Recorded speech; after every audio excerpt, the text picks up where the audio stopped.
This video guide is for the Protoss Void Ray unit counter, and in this video I'm going to discuss all the counters that you can use to counter the Void Ray with Protoss, Terran, and Zerg. I'm going to discuss them in that order.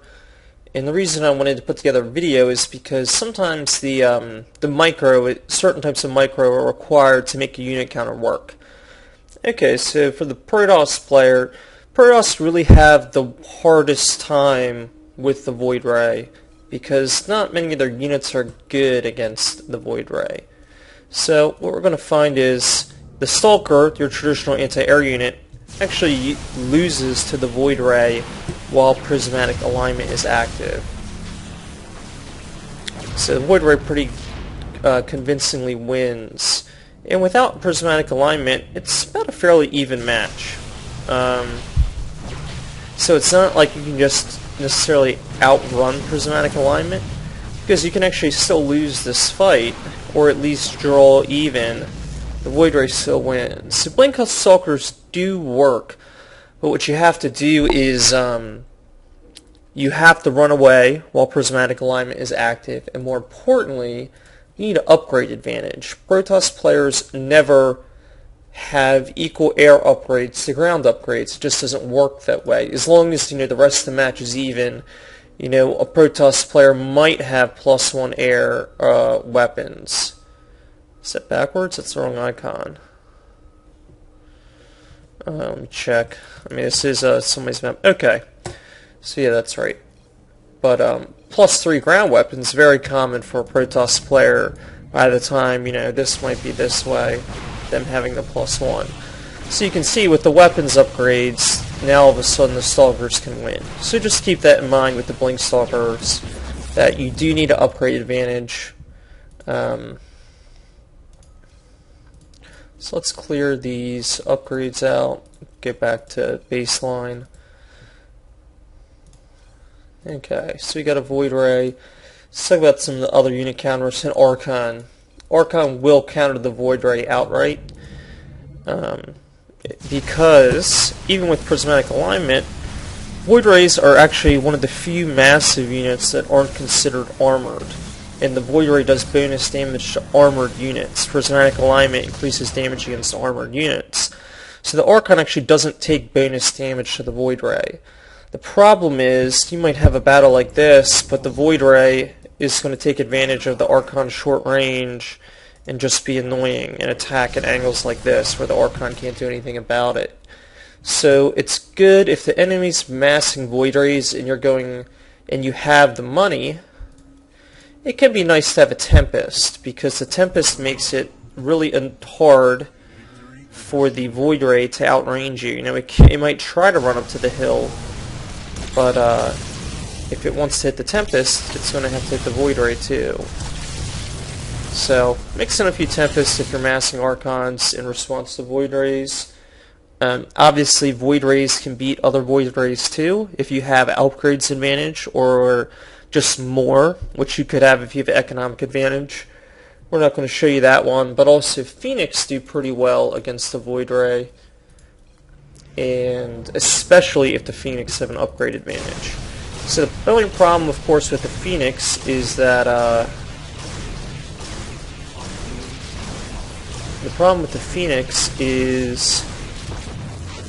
they're Phoenix. They can't attack ground units. So if the enemy's got 10 Void Rays and you build 20 Phoenix in response, and then they switch to mass Zealots, you're not going to your Phoenix aren't going to be very useful. So it's just something to keep in mind. Just kind of why the Archons or the Blink Stalkers or the Tempest and the Archons, if it's a very late game, are preferred. So that's how the Protoss player can counter Void Rays. And if you're thinking that none of those feel really good, you're right, they're not. The Void Rays are very strong in Protoss versus Protoss, just because there's not a super, strong counter. This, of course, is quite different for the Terran player, which we're going to discuss now. I think Terran definitely has the easiest time countering the Void Ray, and namely because Marines counter Void Rays. These are light, so this unit doesn't do the Void Ray doesn't do bonus damage to Marines, and even completely unupgraded Marines 4, which is equal supplies, will defeat one Void Ray. But you got to consider that, you know, it's more likely that you're going to go up against, you know, this is a more likely comparison. And even here, the Void Rays are much more expensive, but equal supplies anyway. And Void Ray, the Terran player is always going to have upgrade advantage, just because air upgrades are more expensive and more difficult to get. So this is the much more likely scenario. You know, the Marines have stim, and they're going to heal by medevac. They've got combat shields, and you can see now it's no contest. He lost one Marine to take out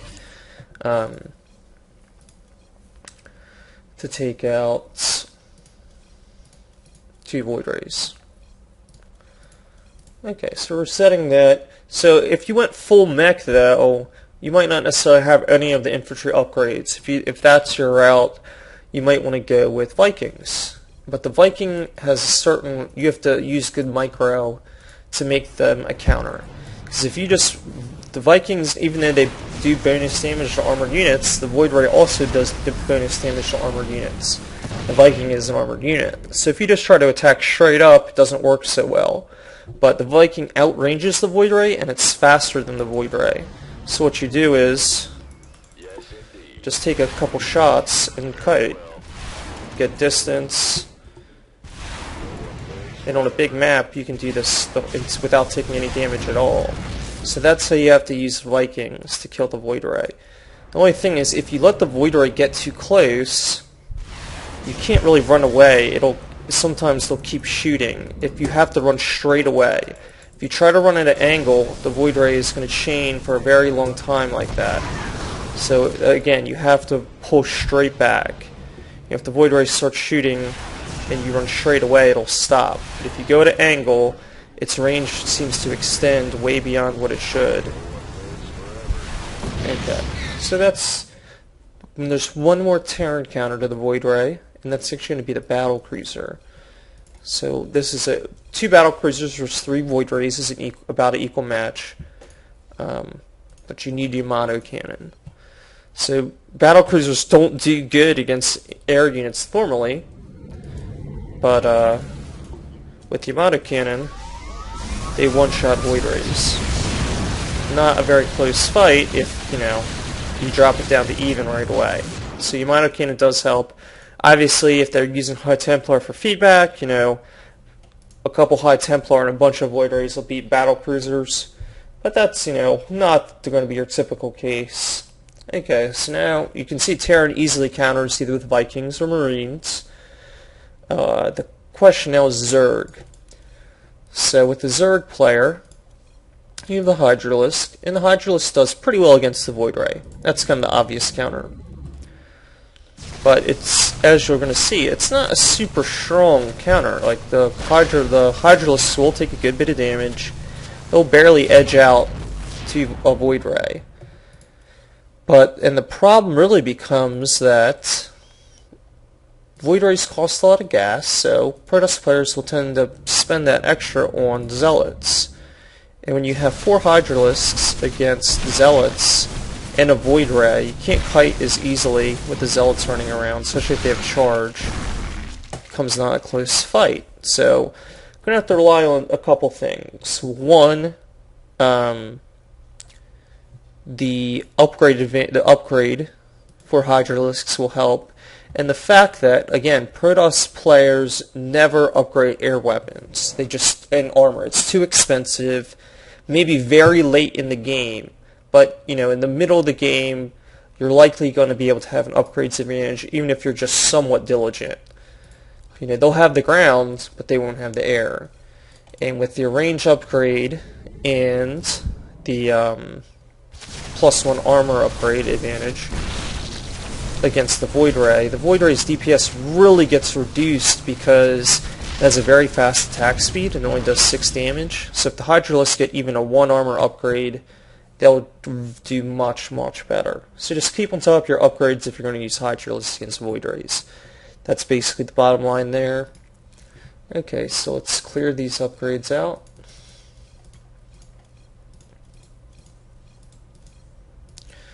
Okay, so another counter for the Zerg is going to be the Infestor. And the reason the infestor works is because of spawn infested Terrans.